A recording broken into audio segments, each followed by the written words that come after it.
Shalom, shalom, bien-aimés frères et sœurs dans le Seigneur. Aujourd'hui, je partage une réflexion basée sur les lectures, les trois lectures du mercredi 17 mars 2021. La première lecture est tirée du livre du prophète Isaïe, chapitre 49. La deuxième lecture, il s'agit du psaume 145. Et la troisième lecture, il s'agit de l'évangile de Jésus-Christ selon Saint Jean, chapitre 5, versets 17 à 30. Dans la première lecture, Dieu promet le salut. Dieu te promet le salut, Dieu me promet le salut. Il promet le salut aux prisonniers, aux captifs des ténèbres, au temps favorable, au temps kairos. Quel est ce temps kairos? Quel est ce temps favorable? Nous y reviendrons. Et nous pouvons lire dans la première lecture, je t'ai façonné, établi, pour que tu sois l'alliance du peuple, pour relever le pays, restituer les héritages dévastés. Bien-aimés frères et sœurs dans le Seigneur, qui Dieu a-t-il façonné, établi? C'est Jésus-Christ de Nazareth.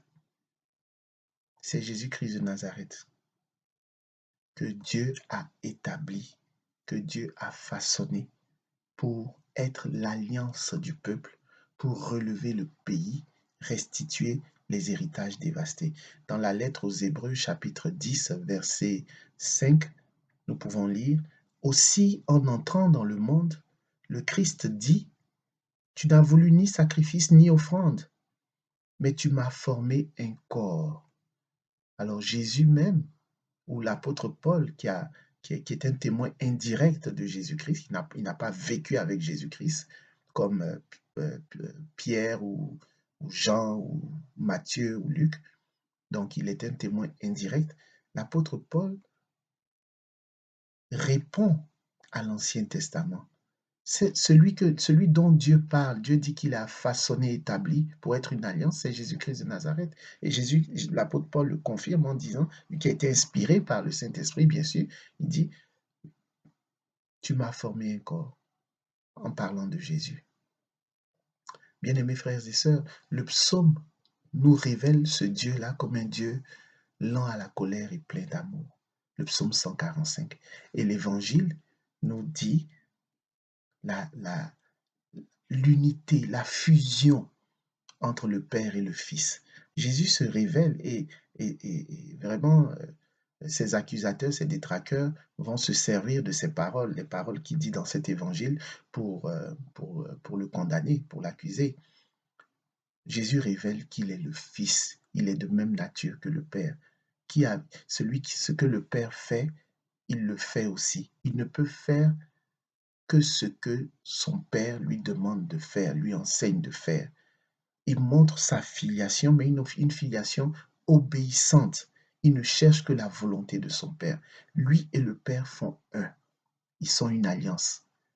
Bien sûr, il y a la Sainte Trinité, le Père, le Fils et le Saint-Esprit, mais ils sont une alliance. Ils sont unis. Voici les trois lectures. Dieu promet le salut. Il envoie Jésus-Christ pour matérialiser, pour manifester ce salut. Il est un Dieu d'amour, un Dieu de compassion, lent à la colère. Et notre Dieu, Jésus-Christ de Nazareth, que nous découvrons dans le Nouveau Testament, cherche à ne faire que la volonté du Père. Bien-aimés frères et sœurs, mais toi aussi tu as une alliance. Parce que en tant que baptisé, tu es caché en Jésus-Christ de Nazareth. Si Jésus-Christ est une alliance, or toi tu es caché en Jésus-Christ, donc toi et moi, là, baptisés en Jésus-Christ, nous sommes appelés à devenir une alliance. Nous sommes une alliance. Nous devons nous faire alliance pour le monde. C'est-à-dire nous devons devenir des signes de l'amour de Dieu. Nous devons devenir des sacrements de l'amour de Dieu. Vous savez que les 7 sacrements de l'Église catholique sont les façons par lesquelles, les signes par lesquels Dieu nous montre son amour. Mais bien aimés frères et sœurs, toi aussi tu es un sacrement. Tu es un signe parce que tu es une alliance. En Jésus-Christ, tu deviens toi aussi alliance pour le salut du monde. Que la paix et la grâce de notre Seigneur, que la paix et la grâce de l'alliance acceptée, de la souffrance acceptée, de la souffrance vécue dans l'amour du Christ soit ton partage au nom du Père et du Fils et du Saint-Esprit. Ainsi soit-il.